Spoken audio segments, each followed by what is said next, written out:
만약 환자분께서 안일하게 그냥 낫겠지 뭐 라고 생각하시고 검사를 하지 않았다면 정확하게 진단하지 못했을 것입니다.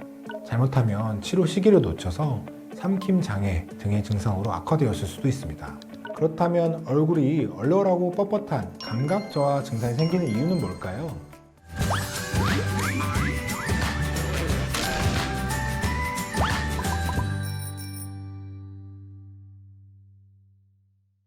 안녕하세요. 콕 선생님 신경과 전문의 조성호 원장입니다.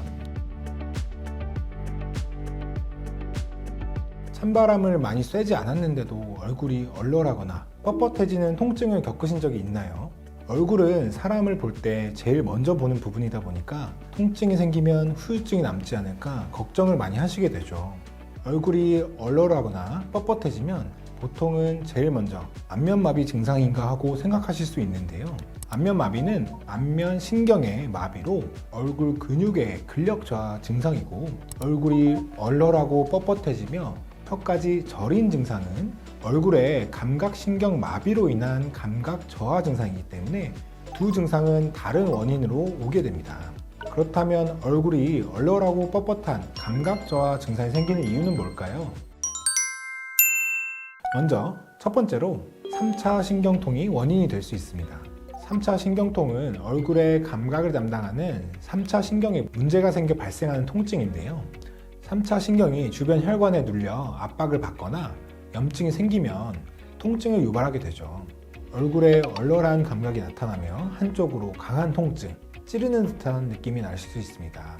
3차 신경통으로 인한 얼굴 통증은 양상이 간헐적으로 반복되는 것이 특징인데요. 증상이 점점 악화되면 통증의 범위가 점점 넓어지고 양치를 하는 등 일상적인 활동이나 자극에도 통증이 심해지게 됩니다. 두 번째로는 혀인두신경통, 즉 설인신경통으로 인해 얼굴이 얼얼한 증상이 나타날 수 있습니다. 설인신경통은 12개의 뇌신경 중에 목과 혀, 인후두부와 관련된 감각을 담당하는 9번 신경인 설인신경에 문제가 생겨서 통증이 나타나는 질환입니다.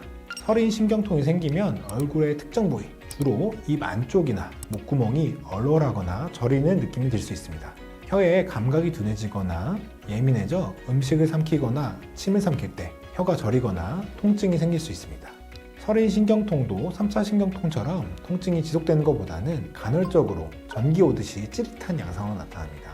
설인신경통의 원인은 명확하지 않은 경우도 있지만 뇌 속에서 설인신경과 뇌혈관이 자극되어 발생하는 경우도 있고, 뇌 종양이 신경을 눌러서 통증이 생기는 경우도 있습니다.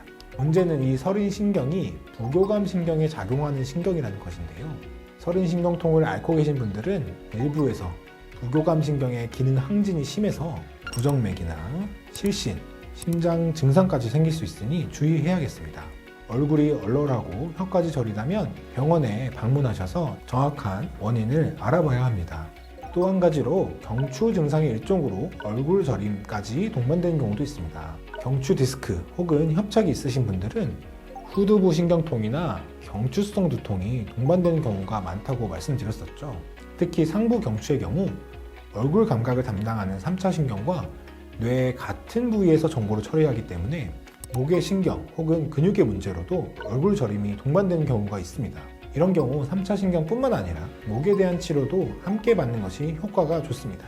마지막으로 다발성 경화증과 같은 뇌 질환으로 인해 증상이 나타날 수도 있습니다. 다발성 경화증은 뇌, 척수, 시신경으로 구성된 중추신경계에 발생하는 자가면역 질환입니다.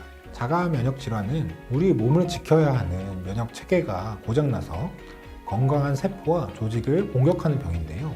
중추신경계의 다발성으로 발생하는 자가면역성 염증이 생기는 다발성 경화증이 뇌신경에 생기면 얼굴의 얼얼함이나 저림 증상, 시력장애도 생길 수 있습니다. 얼마 전에는 좌측 얼굴 저림, 감각 저하로 오셨던 환자분이 계셨는데 이상하게 약물치료에 잘 반응하지 않아서 혹시나 숨어있는 뇌질환이 있지는 않은지 뇌 MRI 검사를 해보자고 말씀드렸었습니다. 그런데 딱 좌측 5번 신경, 즉 3차 신경 부위에 염증이 있는 것이 확인되었습니다. 만약 환자분께서 안일하게 그냥 낫겠지 뭐 라고 생각하시고 검사를 하지 않았다면 정확하게 진단하지 못했을 것입니다. 잘못하면 치료 시기를 놓쳐서 삼킴 장애 등의 증상으로 악화되었을 수도 있습니다. 이렇게 얼굴 얼얼한 증상은 다양한 신경학적 원인으로 발생할 수 있는 증상입니다. 그렇기 때문에 신경과가 있는 병원에 방문하여 정확한 검사를 통하여 진단을 받으셔야 합니다. MRI를 통해 뇌와 척수를 촬영하여 신경에 압박이 있는지 확인해야 하고 신경 전도 검사를 통해 신경의 기능도 평가하는 것이 필요합니다. 특히 3차 신경통뿐만 아니라 자가 면역성 뇌질환 혹은 뇌경색으로도 발생할 수 있기 때문에 방치하게 된다면 증상이 심각해질 수 있어서 빠른 진단이 필요한데요. 저희 콕처럼 대학 병원급 전문 장비와 영상의학과 전문의가 상주하여 당일 검사를 통해 질환의 원인을 빠르게 파악 가능한 병원을 방문하시는 것이 좋습니다. 얼굴이 얼얼해지고 뻣뻣해지는 증상의 원인을 설명드렸는데 치료 방법도 궁금해하실 것 같아요. 3차 신경통과 서린 신경통은 먼저 증상이 심하지 않은 경우에는 약물 치료를 진행하게 됩니다. 이 두 질환은 극심한 통증을 동반하기 때문에 일반 진통제만으로는 통증이 잘 가라앉지 않아서 뇌신경의 과도한 활성화를 막는 항경련제를 사용하여 통증을 가라앉히는 치료를 하게 됩니다. 약물로도 호전되지 않는다면 신경 차단술 치료를 진행하게 되는데요. 콕에서는 첨단 초음파 장비를 이용하여 통증을 유발하는 신경 부위에 직접 약물을 주입하여 손상된 신경을 차단하는 SI 주사 치료를 해드리고 있습니다. 가발성 경화증과 같은 자가 면역성 뇌 염증 질환의 경우 각 질환에 맞는 적극적인 치료가 중요합니다. 먼저 질병의 진행을 늦추기 위해 약물 치료를 하게 되는데요. 급성 증상이 발생했을 때는 스테로이드 약물을 사용하여 염증을 완화시켜주고 면역 억제제를 사용하여 자가 면역을 조절해주는 방법으로 치료를 하게 됩니다. 면역 억제제 치료는 재발 횟수, 손상 정도, MRI 촬영 결과 등 고려하여 꼭 신경과 전문의와 상담 후에 치료 방법을 결정하셔야 합니다. 오늘은 안면마비와는 다른 얼굴이 얼얼하고 뻣뻣한 증상에 대해서 얘기해 봤는데요. 3차 신경통, 서린 신경통 혹은 다발성 경화증 모두 증상을 방치한다면 극심한 통증으로 일상생활까지 어려워질 수 있습니다.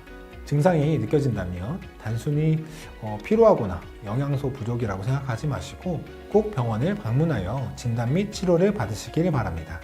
오늘도 통증을 알기 쉽게 설명해주는 콕 선생님 조성 원장이었습니다. 감사합니다.